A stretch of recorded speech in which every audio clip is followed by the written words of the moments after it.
Shalom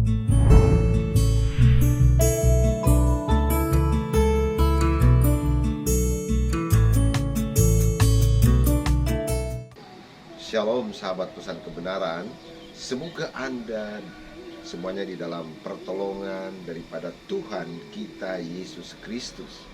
Saya percaya itu berlaku bagi Anda semuanya, bagi kita semuanya teman-teman. Ada satu tema yang menarik yang ingin saya sampaikan kepada saudara-saudara.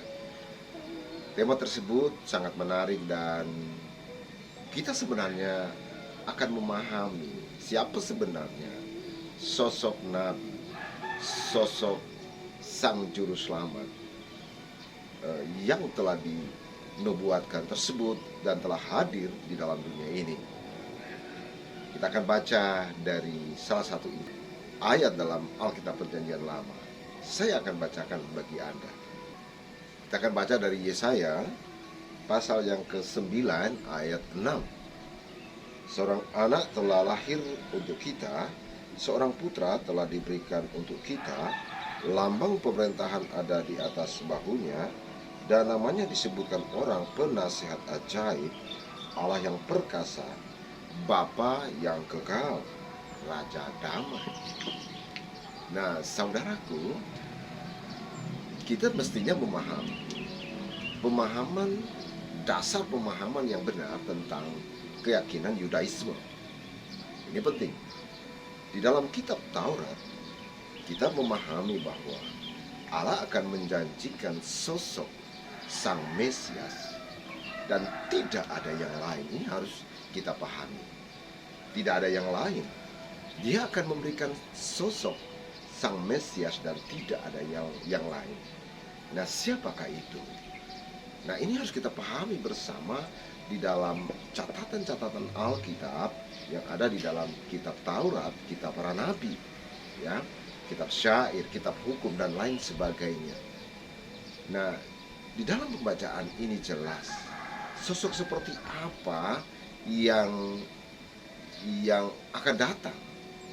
Nah, tentunya kita akan memahami setelah penyataan yang luar biasa oleh Nabi Yesaya yang hidup kira-kira 700-an sebelum Masehi, ya. Kemudian masih ada nabi-nabi. Dia tidak menggambarkan sosok seorang raja Israel yang secara fisikal tidak pernah menggambarkan itu. Beberapa raja kemudian sehingga dibuang ke Babel, ya. Dia tidak menggambarkan raja-raja itu. Ada yang mengatakan bahwa, ya, orang yang skeptis mengatakan bahwa ini penggambaran terhadap Raja Hizkia. Ya, Raja Hizkia yang benar. Tidak juga seperti itu. Hizkia juga berbuat dosa. Nah, dikatakan bahwa dia disebut Bapa kekal, Raja damai. Ya, luar biasa teman-teman. Ini harus dipahami dengan benar, ya. Harus dipahami dengan benar.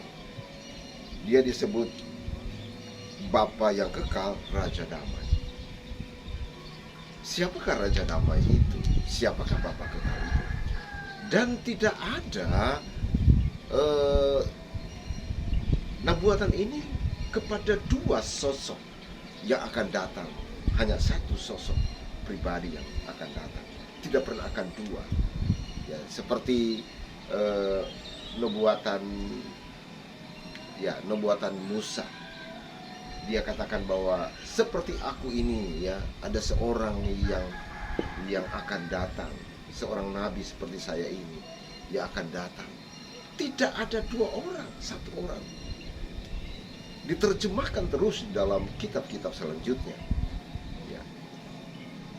Dan ini akan menjadi poin penting untuk kita pahami bersama. Jika demikian, kita harus pahami siapa sosok itu.